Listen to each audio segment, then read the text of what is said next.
Legend has it that in 1770, while on a surveying expedition, George Washington stood on a point of land at the intersection of the Ohio and Kanawha rivers, and being impressed by the beauty and potential importance of this site for travel and commerce, he called it a pleasant point. The name stuck, and the community of Point Pleasant still remains on this historic site.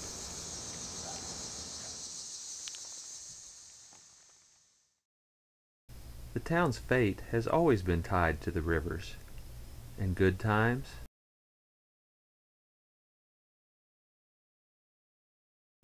and in bad times.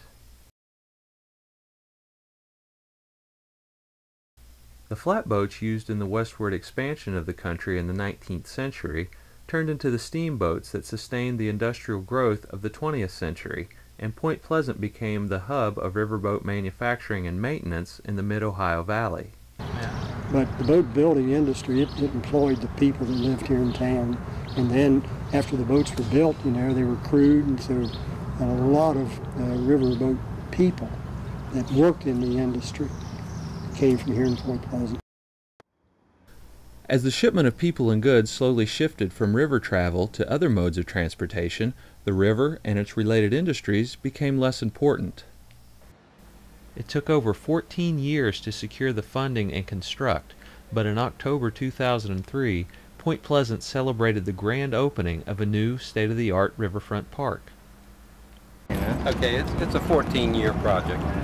It's all basically came about in the last 2 to 3 years, but they started 14 years ago.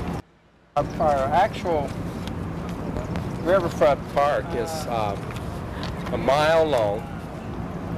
The boat dock alone is over 900 feet. It'll dock any boat that comes up down the Ohio, sometimes 2 of them. And we have an 800-seat amphitheater right here in the center of it.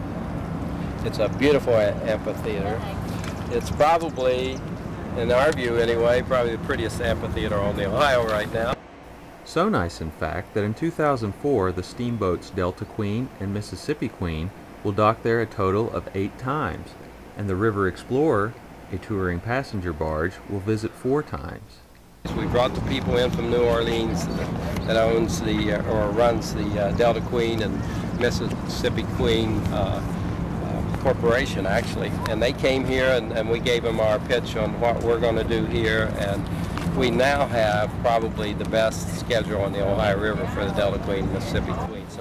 When designing the park and boat dock, great care was taken to ensure it was a first-class facility. This one rates very, very highly. As a matter of fact, we were just talking to the mayor this morning, and I told him, I said, I would love it if you would take a picture of this and send your schematics to every other river town up and down the river and let them build the exact same thing. It would be perfect. Besides the excellent docking facility, there is another reason why these touring boats wanted to stop here. Exploring small-town America is often very appealing to the passengers. It's a very popular stop, and it's a very popular way to see Middle America. You know, our passengers and really the attitude across the nation anymore. You know, for the last couple of years since September 11th has been rediscovering America and traveling within our own boundaries. And the passengers love coming to smaller towns like Point Pleasant and seeing what they have to offer and really getting in touch with grassroots America again. And there are plenty of passengers to see the town. I have 156 passengers on board this week, and we can carry 174 with every bed completely full, and we usually run a staff and crew of about 80. When the boats stop at the park, they usually stay several hours, allowing the passengers to get off and explore the town, and the community prepares a warm welcome when they do.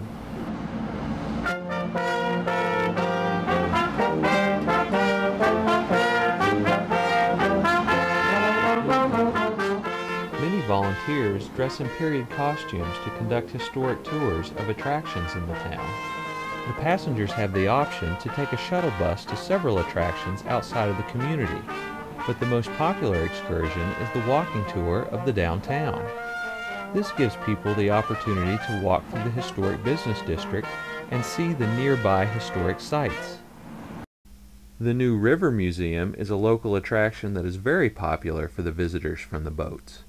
It's a short walk from the Riverfront Park and is full of relics and information about Point Pleasant's river heritage.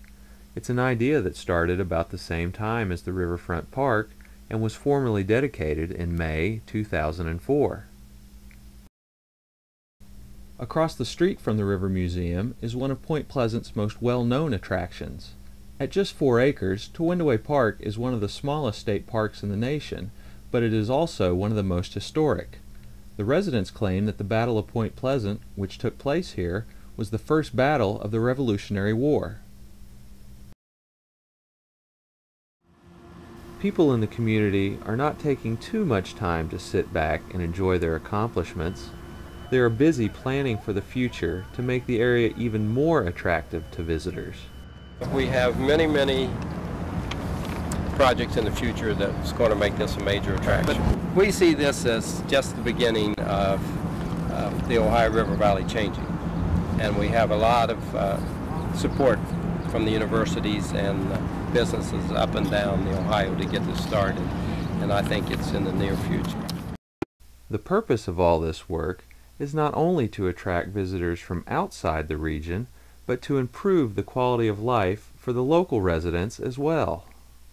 We're going to try a few things this summer on some the Mayor's Friday night, just to have the bands coming down, the local high school bands, some local entertainers or just volunteering. We're probably going to have karaoke for the kids, have some church groups come in and sing. And what we're trying to do, and this is the hard thing, is get our people to come and look at what we've got. I mean, people live here, and we've had this park for almost 6 months, and probably half the population still hasn't walked over here to see how beautiful this is and what it can do for our community. By tying together the community's river tradition with the present, it has helped give an identity to Point Pleasant that broadens its appeal to visitors from across the country as well as its own residents. When you come across that Ohio Bridge into West Virginia now and you see this lighted park at night or in the daytime, it has changed the way people and their perception of what West Virginia is and the city of Point Pleasant. Okay. So I think the future is very bright. And the history has continued. You know, we're still a river town. We'll always be a river town. Yeah.